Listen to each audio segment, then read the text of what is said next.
Asarfi classes के YouTube channel में हार्दिक स्वागत है दोस्तों। आज हम लाभ हानि का चौथा पार्ट पढ़ेंगे, मतलब चौथी क्लास पढ़ेंगे। और चौथी क्लास में हम सवाल लेकर आए हैं। जो पहले सवाल पढ़े थे उसके आगे के सवाल और बढ़िया सवाल है। देखो ये सवाल इस तरीके से, पहले हम सवाल को पढ़ लेते हैं।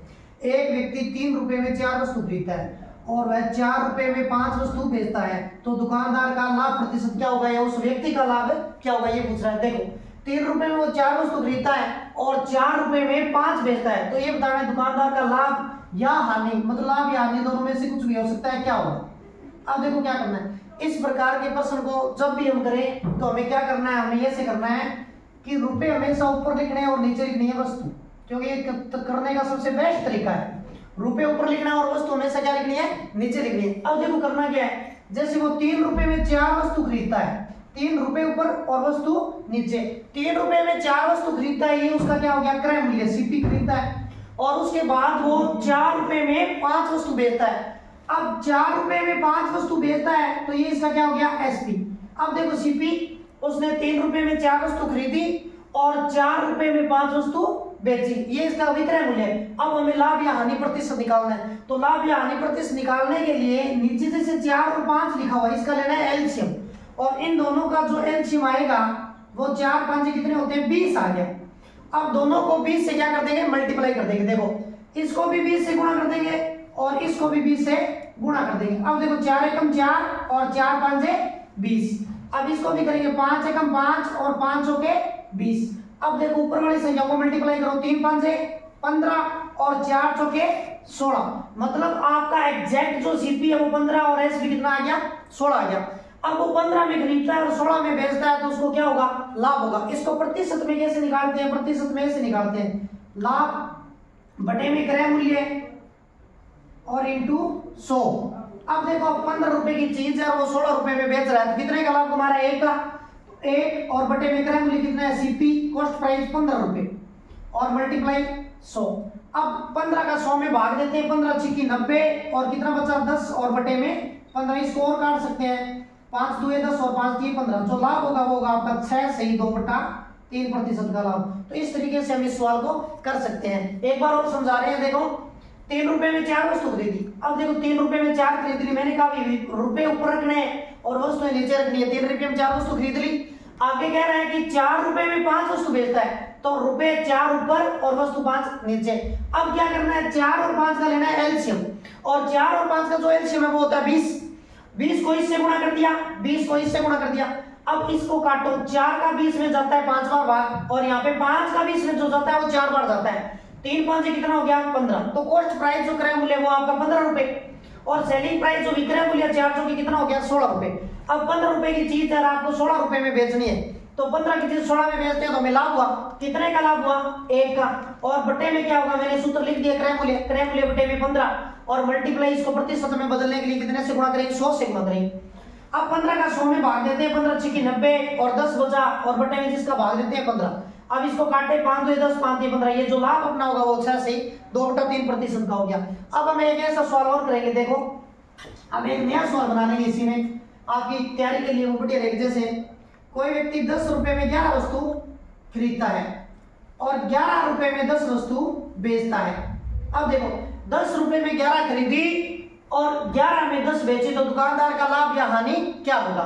अब देखो वापिस वही करना है, मैंने कहा पैसे ऊपर लिखने हैं, वस्तुएं नीचे लिखनी है। 10 में 11 खरीदता है, ये आपका आ जाएगा सीपी, और इसी तरीके से एसपी जो होगा वो ये होगा, 11 में 10 बेचता है तो 11 बटे में 10। अब मैंने कहा नीचे वाली दोनों का एलसीएम लेना है, 11 और 10 का एलसीएम कितना हो गया, 110। अब 110 को इससे गुणा कर दो और 110 को इससे गुणा कर दिया। जो चीज कट रही है वो काट दो, 11 एकम 11 और 11 एकम 11, 11 बताया 110 कट गया। अब ये 0 से 0 भी कट गया, 10 × 10 कितना हो गया, 100। आपका जो क्रय मूल्य आएगा वो आ गया 100 रुपए। अब इसी तरीके से 11 × 11 कितना हो गया, 121। आपका जो विक्रय मूल्य वो कितना आ गया, 121 रुपए। अब आपको पता है 100 की चीज आप 121 में बेच रहे हो, तो आपको क्या होगा, फायदा। कितने का फायदा हो गया, 21 का। अब मैंने कहा बटे में क्रय मूल्य आएगा, हमने पिछले सवाल में पढ़ा है बटे में क्रय मूल्य कितना है, 100, और मल्टीप्लाई कितना लिखेंगे, 100।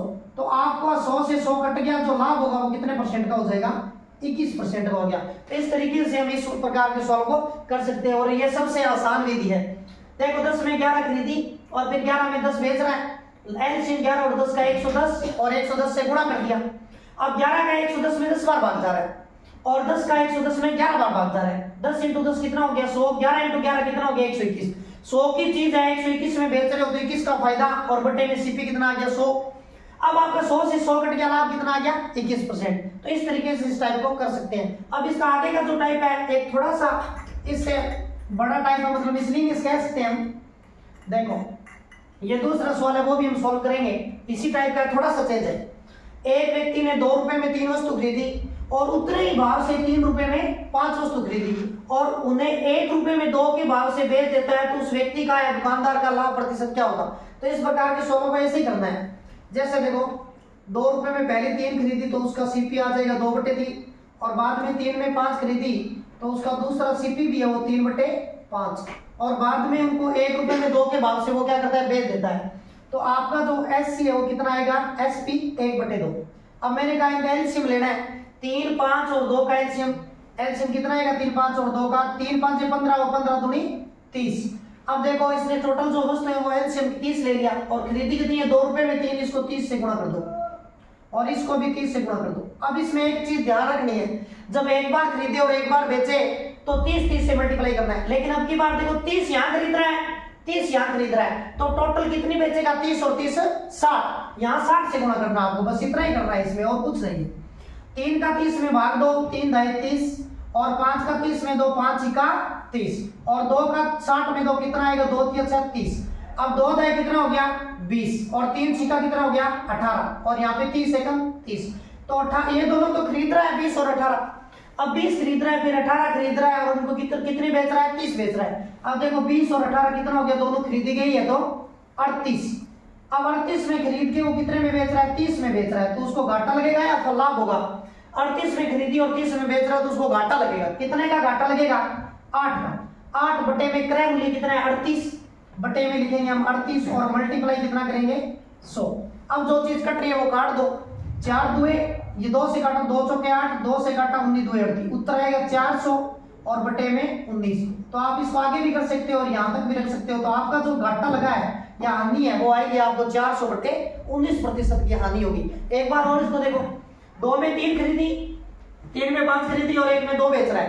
पहले एलसीएम लेना है, इसको 30 से गुणा कर दो फिर इसको 30 से गुणा कर दो और फिर दोनों को मिला के इसको कितने से गुणा कर दो 60 से और फिर इस 3 का 30 में भाग दो 10 बार जा रहा है और 5 का 30 में जा रहा है 6 बार और 2 का 60 में जा रहा है 30 बार। तो यहाँ पे 10 तो कितना हो गया 20 सीपी 3 से 18 सीपी और 30 क्या हो गया एसपी। 20 और 18 कितना हो गया 38।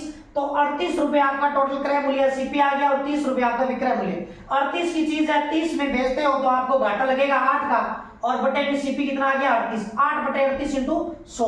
अब इनको काटना है 2 के पहाड़े से काटा 2 चौके 8 19 2 38 4 को 100 से गुणा किया 400/19% की क्या आ जाएगी हानि को मैं माइनस से शो कर रहा हूँ। तो आपके इस तरीके से ये दोनों टाइप हमने दोस्तों क्लियर कर लिए और आगे नेक्स्ट टाइप अगली कड़ी में पढ़ेंगे। धन्यवाद।